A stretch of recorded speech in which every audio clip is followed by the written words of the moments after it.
안녕하세요, 불량TV입니다. 오늘 전해드릴 이야기는요, 맨유가 2024년 여름 방출해야 할 선수 탑10을 선정하였습니다.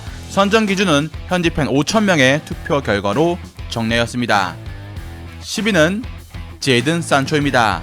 맨유의 임대생들이 시즌 주목을 받고 있습니다. 그린우드는 라리가로 건너가 헤타페 올해의 선수가 되었고, 산초의 도르트문트는 챔스 준우승을 차지했습니다. 산초는 많은 기대를 받았지만 좋은 모습을 보여주지 못해 전 소속팀 도르트문트로 임대를 떠났습니다. 겨울 이적장을 통해서 다시 독일 무대로 돌아간 산초는 금세 팀에 다시 녹아들었고, 후반기 6개 공격 포인트를 만들어내면서 다시 부활의 날개짓을 펼쳤습니다. 하지만 도르트문트 입장에서 24살의 산초를 다시 영입할 수 있는 여유가 없었습니다. 600억은 너무 비쌌기 때문이었죠. 사실상 완전 영입은 어려운 상황에 특별한 임대 연장안도 들리지 않았습니다. 산초는 챔피언스리그 결승전이 끝나면 맨체스터 유나이티드로 돌아가야 할 처지입니다. 9위는 린델로프입니다. 맨유의 린델로프가 원래는 시즌 후 계약이 종료가 될 예정이었지만 2023년 12월 1년 재계약을 발동하면서 2025년까지 동행을 하기로 했습니다. 2017년 맨유는 린델로프를 500억을 주고 샀습니다. 맨유에서 나쁘지 않은 모습을 보였지만 불안함을 자주 노출한 적도 있었죠. 경기마다 기복이 심해 완전히 믿음을 주기는 어려웠던 것입니다. 테나의 감독 세대에서 리산드로와 바란의 백업이었고, 센터백들의 부상 속에 기회를 받기도 했습니다. 그러나 맨유는 챔스권인 4위권 진입에 실패했고, 다가오는 여름 이적 시장에 수비진 재건을 목표로 삼고 있습니다. 린델로프는 시즌 동안 팬들의 기대를 전혀 채워주지 못했고, 헌신이라 하지만 존재감도 없었습니다. 나이도 이제 적지 않고 주급도 높기 때문에 팔아야 할 자원임에도 맨유가 워낙 보강해야 할 부분이 많아 팔릴지는 미지수입니다. 8위는 안토니입니다.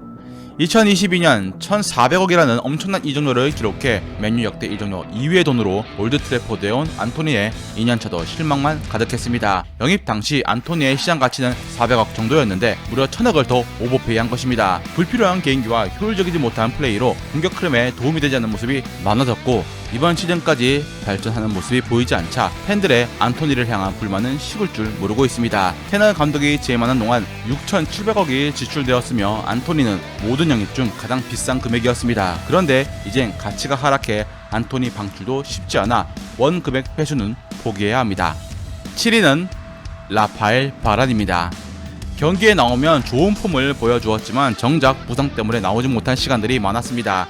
3년 동안 리그 출장 시간이 평균 2,000분을 뛰지 못했죠. 맨유에서 부상으로 빠진 일수는 217일입니다. 약 3년 동안 무려 7개월을 부상으로 빠진 것이었죠. 맨유로 오기 전 세계 최고 레벨의 센터백이 오는 소식에 많은 맨유 팬들이 기대를 했지만 잦은 부상으로 그 모습을 보기 쉽지 않았습니다. 바란과 맨유의 계약은 이번 시즌을 끝으로 마무리됩니다. 뉴캐슬과 경기 후 홈팬들 앞에서 작별 인사를 남기기도 했죠. 바란은 맨유 잔류를 선택했으나 결국 재계약 없이 계약이 종료되는 올 여름을 마지막으로 맨유와 갈라서기로 합의했습니다.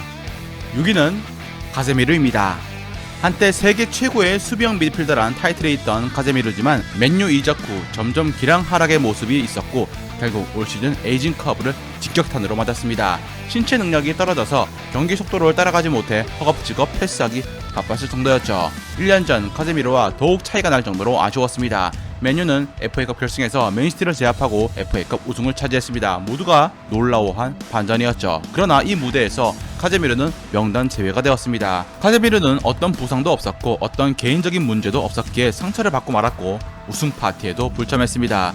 테너 감독은 그를 미드필드에서 내려 센터백으로 기용해 전술적 희생양으로 삼았고 부진에 빠졌습니다. 맨유는 카세미르를 팔고 싶어합니다. 그나마 그를 사갈 수 있는 팀은 사우디 클럽 정도로 예상이 됩니다.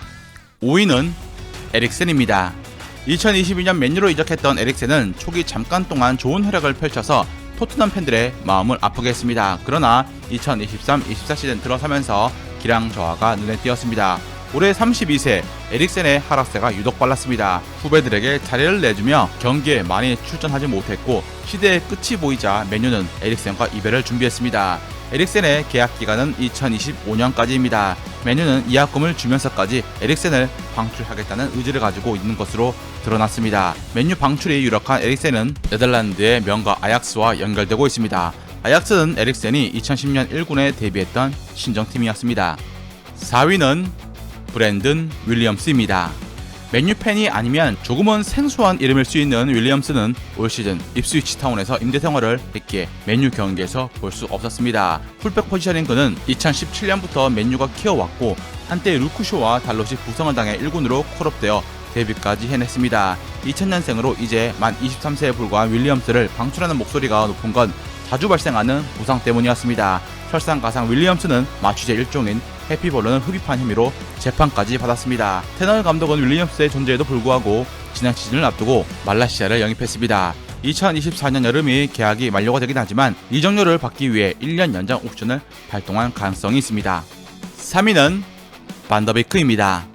정리해야 할 애들이 한 트럭입니다. 반더비크는 왕성한 활동량과 탁월한 오프더볼 움직임으로 한때 유럽에서 촉망받는 미드필더 중 한 명이었습니다.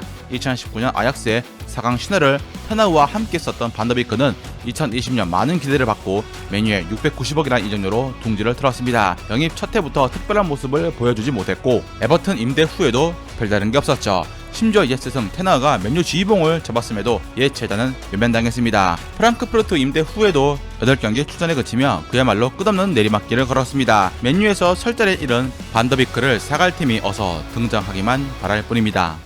2위는 암라바트입니다. 브루노 페르난데스, 마이누, 메토미니까지 좋은 활약을 선보인 선수들이 있긴 하지만 맨유는 중원 개편의 박차를 2024년 여름 행할 것으로 보입니다. 카타르 월드컵을 통해 스타로 떠올랐던 모로코의 암라밧은 중앙과 수비형을 모두 소화할 수 있는 멀티자원으로 매끄러운 연계 능력과 왕성한 활동량이 가장 큰 장점으로 꼽혀 2023년 9월 한 시즌 맨유 임대 계약을 체결했습니다. 하지만 맨유와의 동행은 행복하지 않았죠. 리그 1000분도 소화하지 못한 것입니다. 맨유는 올 여름 임대 계약 만료를 앞두고 있는 암라밧을 완전 영입하지 않기로 가닥을 잡았습니다. 열심히는 뛰지만 존재감이 너무나 없었고 임대로 150억 가치를 해주지 못했습니다. 대망의 1위는 앙토니 마샬입니다. 2015-2016 시즌 맨유의 공격의 선봉장으로 활약하며 56경기에서 18골 11도움을 기록한 골든보이 마샬은 이적료 1000억 포문을 연 기념비적인 선수이면서 맨유의 새 시대를 열 희망이었습니다. 그러나 맨유 암흑기를 상징하는 선수 중 한 명이 되었고 최근 마샬은 주급 도둑 수준이었습니다. 지난 4시즌 동안 맨유에서 거의 보여준 게 없었지만 4억 3천만 원을 꾸준히 수령 중이었습니다. 2020년 17골을 넣으며 반등을 하는 듯 했던 희망적인 순간이 잠깐 있었을 뿐이었습니다. 이번 시즌은 리그 13경기 한 골에 그쳤고 지난 12월 본머스전 이후 사타구리 부상으로 경기에 나서지 못했습니다. 맨유의 9년차에 접어든 마샬은 2024년 여름 계약이 완료되어 자유계약 선수로 맨유를 떠날 예정입니다. 28살의 나이와 계속되는 부상, 바닥까지 떨어진 경기력으로 인해서 마샬은 현재 주급의 절반 이상을 삭감해도 그를 영입할 팀이 마땅하지 않을 것으로 보입니다. 즐겁게 보셨다면 구독과 좋아요 클릭을 부탁드립니다. 다음 이야기에선 1990년대를 대표하는 월드클래스 미드필더로 시대를 뛰어넘어 모드리치, 이니에스타를 능가하는 역대 최고의 완벽한 미드필더 한 분에 대해서 소개해드리고자 합니다.